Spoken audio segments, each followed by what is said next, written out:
আসসালামু আলাইকুম। আমাদের যে আজ জলসার প্রোগ্রাম রাখা হয়েছিল তা স্টার্ট হয়ে গিয়েছে। দেখছেন আমাদের এখানে যা ডেকোরেশন করা সব নিজেদের মধ্যে করা হয়েছে। বাইরের গেট, এটা হলো আপনার খাবারের জায়গা। জলসার পর যেখানে খাওয়া দাওয়া হবে, ভেতরে দেখায় আপনাদেরকে।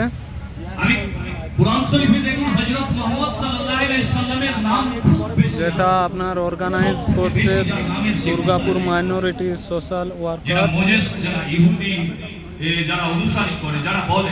এখনো অনেকজনাই এসছেন, আবার অনেকজনা আসবে। এরপর বৃষ্টির জন্য একটু অসুবিধা হচ্ছে।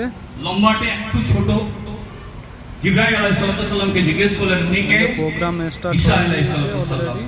আর আমাদের নবী পাক সাল্লাল্লাহু আলাইহি সাল্লামের সঙ্গে সবচেয়ে চেহারার যার মিল ছিল সেটা হচ্ছে হযরত ইব্রাহিম আলাইহিস সালাম। জীবনের দেখবেন অনেক সামঞ্জস্য পাবেন, চেহারার প্রায় সম্পূর্ণ মিল পাবেন হযরত ইব্রাহিম আলাইহিস সালামের সঙ্গে। তো মিরাজের সফরে যখন গেলেন, প্রথম আসমান, দ্বিতীয় আসমান, তৃতীয় আসমান, চতুর্থ, পঞ্চম, ষষ্ঠ এবং সপ্তম আসমান। বিজ্ঞান বলে যারা গেস্ট ছিল তারা অনেকেই এসছে। এই যে গ্রহ, নক্ষত্র, গ্যালাক্সি, একটা গ্যালাক্সি থেকে একটা গ্যালাক্সি দূরত্ব 200 কোটি থেকে আরো বেশি আলোকবর্ষ, সবকিছু কিন্তু প্রথম আসমানের মধ্যে সীমাবদ্ধ। দ্বিতীয় আসমান, তৃতীয় আসমান, বিভিন্ন নবী আলাইহিস সালামের সঙ্গে সালাম বিনিময় দেখা।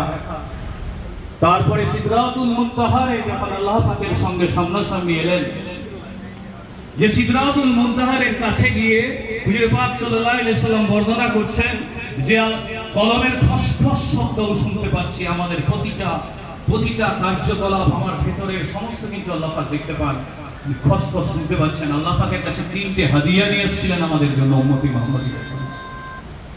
একটা হাদিয়া 5 ওয়াক্ত নামাজ, আমরা জানি। আরেকটা হাদিয়া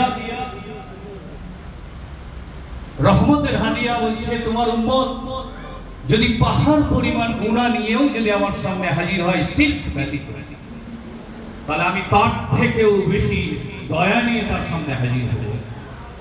এইরকম একটা হাদিয়া নিয়ে আমাদের জন্য এসেছিলেন।